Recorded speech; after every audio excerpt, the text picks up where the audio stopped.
this is a big one, and I've asked a project executive that I respected a lot what the answer to this one is, but I'm going to ask you.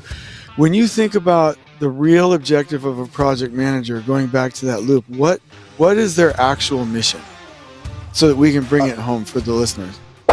Okay, so the actual mission is I'd go back to the book by Patrick Lencioni, 5 Dysfunctions of a Team, and a quote in there that says, if you could get all of the people in an organisation rowing in the same direction, you could dominate any industry, any market, under any conditions, at any time. If you could get everyone, the PM's job is to get everyone headed in the same direction. If you could do that, you'll build any project under any circumstances, ever gets thrown at you at any time. That's my opinion. In my opinion, that is his number one job. I love that, and kudos to you for pronouncing his name right. I always get that wrong. That takes a lot of practice to get that right, especially for an Aussie. Yeah, because Well, when I started my new job Tuesday morning, one of the first questions I got asked is, how are you going to maintain your daily podcast and a full-time role as well? And the answer is this week, not well at all. And it was poor planning that killed me. All right, you haven't planned for where your standard breaks, then something will break it for you. This is the perfect time now to introduce the flex process from Sunday. I'm going to do it on Sunday, so we'll have it all next week. If I'd have been running the flex process, 6-step planning process that goes with ORCA, completes the loop, the objective would have been to maintain daily podcast, live stream, whatever you want to call it. Let's go old school, call it podcast. Why would I want to maintain that? Because the PM's main role is to keep everyone headed in the same direction. We go back to A20 Sales and Marketing by Perry Marshall. Don't ask me what sales and marketing's got to do with construction. I've answered this question many times previously before in other videos. Well, you can ask me. Drop it in the comments if you're not sure what it's got to do, because it's quite a bit. Doing this process means I am planning and prioritising my day. What he calls $1,000 per hour task. I'm doing social media with extreme competence. This is very rare. Another $1,000 per hour task. And I'm establishing values and culture and maintaining them, which is a 10K per hour task. This is not a nice to have. The fact that I've not failed once but broke the cardinal rule, which is never miss twice, almost unforgivable. Anyway, today run the risk analysis on the behaviour and where your standard is most at risk and what holds it when the pressure hits. Holds it when the pressure hits. So identifying the threats to it. If I'd had that objective on flex, the threat is going down to Brisbane, Beanie. You're going to be out of your office. Good majority of your day is going to be taken up with other things. Do you have the resources? Have you planned out what you're going to do? I didn't even take part of it.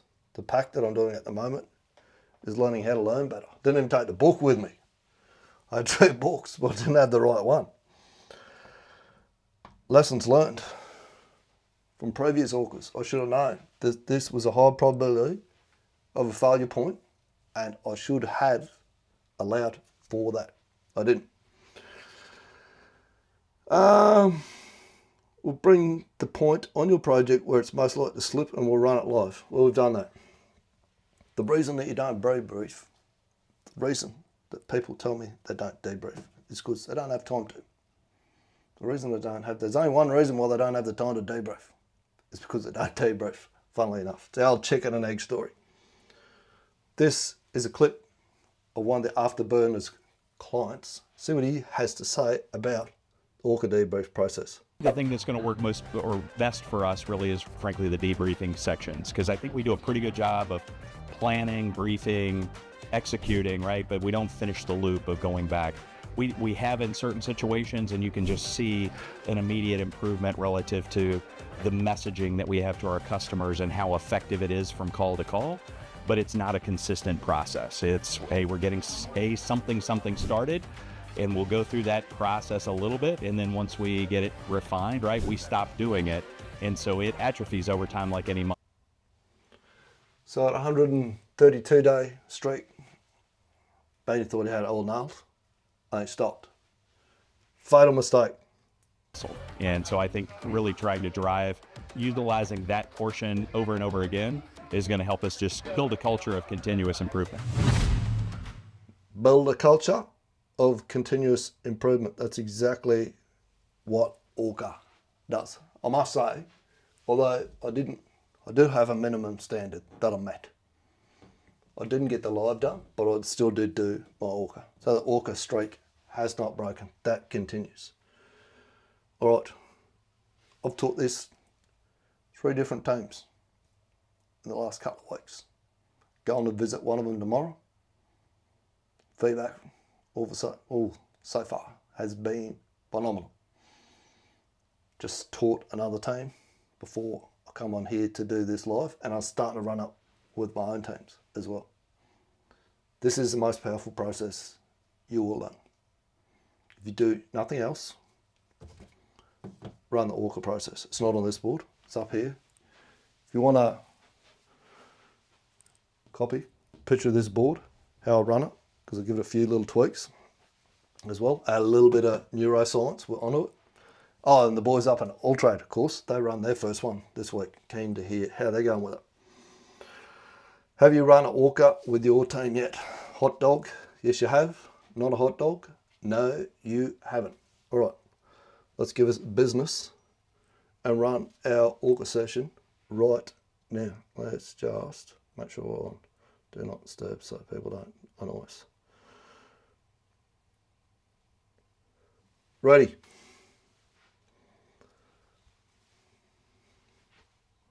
See if he works off a righty. Or he goes, what's lefty?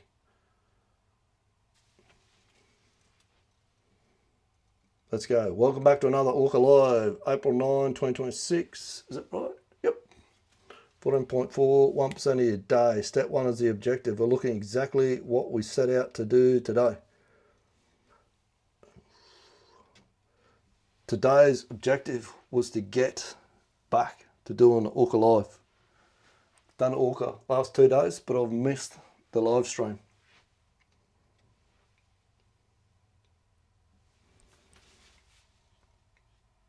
As soon as he calls me out whether there was an objective from yesterday, I can't remember what it was. Good objective, get the ORCA live stream back on track today. Did it happen? We're in the process of doing it right now.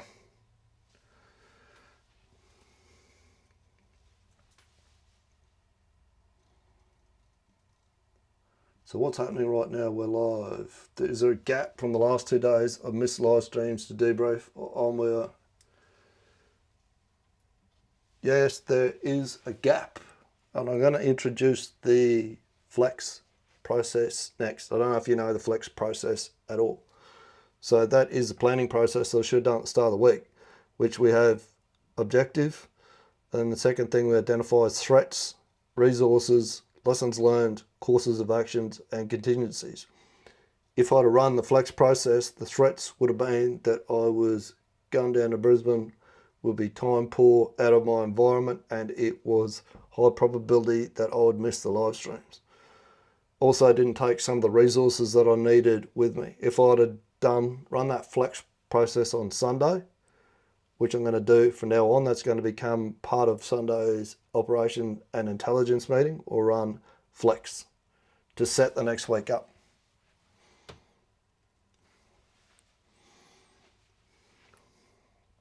What's going on here? Don't tell me that didn't upload. What happened there? So it's happening right now.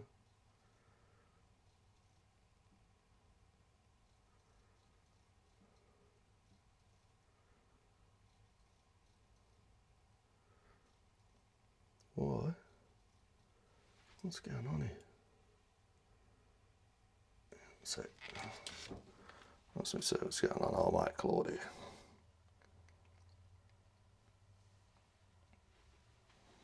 I think it might have been a case of an interface issue here. interface between me and it. Flow cord. Yes, there is a gap. So the gap is, I'm going to introduce the flex process right now. I'll take a photo for you of it in a second. So flex is the other part of ORCA that fighter pilots use. Okay, that's their planning, 6-step planning process. So we create our objective, then we identify our threats and the resources that we need to mitigate the threats, incorporate any lessons learned, create a courses of actions, and create contingencies. I've not run flex to this point because I want to get ORCA embedded. If had I been running flex at threats and resources, I would have identified what they were, which was I was going to be traveling and I didn't have all the resources with me and my time was going to be at threat. I could have mitigated it by planning a lot better for it.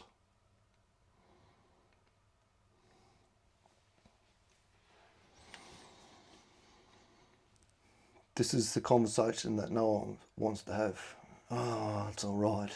I just missed it. I was busy. I was tired. Not good enough. Get it done regardless. Execute the mission. Good. So the gap is 2 missed live streams and the root cause is already staring you in the face. You just diagnosed it yourself using flex. Let me reflect it back. Cause: no flex planning process in place for the live stream. Threats weren't identified in advance. Travel and time constraints were predictable but not planned for. That sits in plan communication, specifically resource allocation and external threats. Who does what by when? Okay, so I'm going to create a new format for the Sunday O&I sessions that incorporates flex planning. Beanie's going to do it. And it will be done by Saturday, 5 p.m.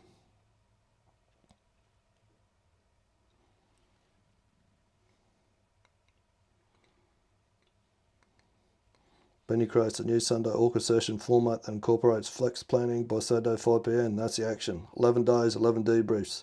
2 missed live streams. Instead of just saying, I'll do better, you diagnose the system gap, name the tool that would have prevented it, and built the fix. That's ORCA eating itself again. The process of improving the process. See you Saturday. One quick question for you.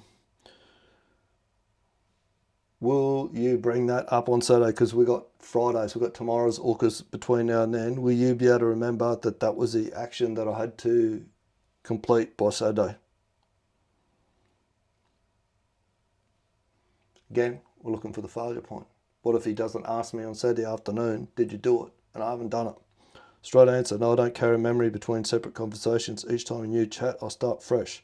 2 ways I handle it. Option 1, run tomorrow's ORCA and Friday's ORCA as normal. At the end of Friday's session, I'll ask you about the Saturday 5 p.m. action. You hold it, not me. Set a reminder right now. Tell your phone, remind me Saturday 4 p.m. flex planning format due by 5 p.m. That's the system doing the remembering, not Claude. Want me to help you set that reminder now? Oh, that's going to be interesting. Can you go and do that for me?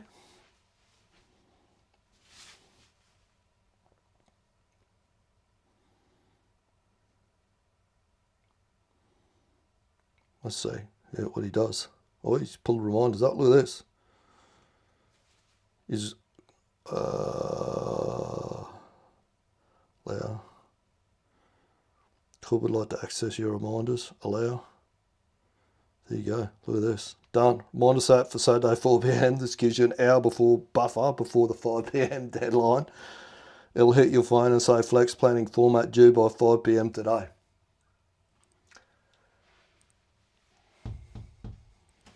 That's what I should have done there. Identify the threats, allowed for the resources to mitigate them. If you can't see what's going on here and how powerful this ORCA process is, then I'll give up. All right, take it, use it, make it a great week, and we will speak again tomorrow. They told me, you can't do that here, Beanie. It might sound good in one of your books, but this is a construction site. You can't build a learning environment here. But I didn't start with a touchy-feely feel-good program or some poster. It started with a shelf. One shelf, a few books, a marble, a cricket ball, and a football. That's how you build a learning environment. Not with noise, but with signals. Signals that say, we improve here and we think here. We actually give a about getting better together. Human beings don't just need motivation. They need a purpose, autonomy, and a shot at mastery. When you build that into your environment, your team will grow and they will improve. And what happens next is they start to own the change with you. You want to build your culture? Start with a shelf.